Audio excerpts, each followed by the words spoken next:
Now, very important topic, mutual inductance of two long solenoid.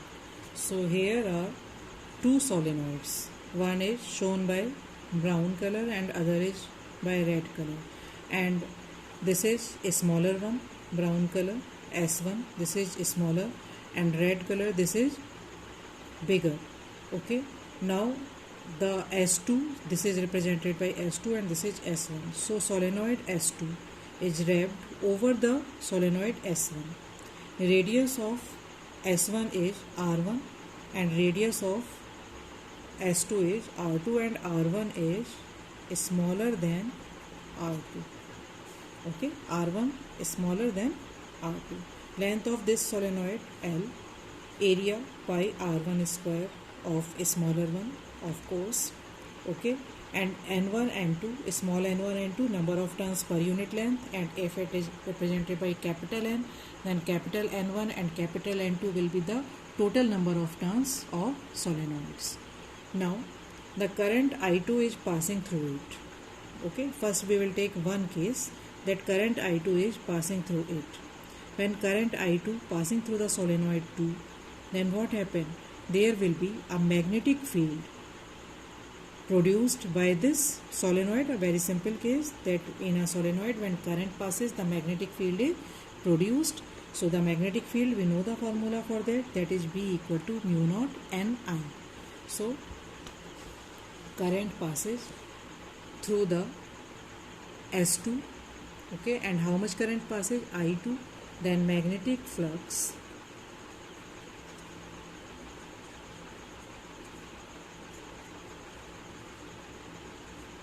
in solenoid, magnetic field, not flux. We are discussing here about magnetic field. So magnetic field in solenoid S2, okay, that will be equal to V2 equal to mu naught number of turns N2 per unit length and I2. Okay, due to current I2, this is the magnetic field in solenoid S2. Now this magnetic field that will also pass through the solenoid S1. Okay, and then it is called, when it is this magnetic field is passing through it, this is called magnetic flux. Now we know the formula for magnetic flux. Magnetic flux linked with each turn will be equal to V into A, and linked with n turns, total number of turns n, then BA into n. So total magnetic flux linked with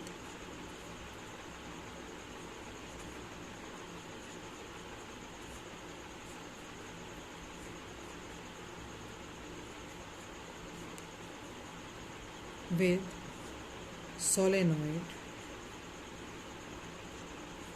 S1, that is phi 1, will be equal to, this magnetic flux is due to magnetic field in solenoid S2. So magnetic field we will take of solenoid S2, that is B2. Okay, area of this, area of solenoid 1. Okay, because magnetic flux is passing through this brown area, brown coil. This is S1. Okay, smaller one. So S1. So area we will take of this. So area into N. Number of turns of which? Number of turns of 1. Okay, because now magnetic flux passes through the solenoid S1. So magnetic flux will be this. Okay, now B2 equal to, we can write here mu 2 N2 I2 A N1. Okay, so this is now mutual induction, mutual inductance of coil 1, solenoid 1, with respect to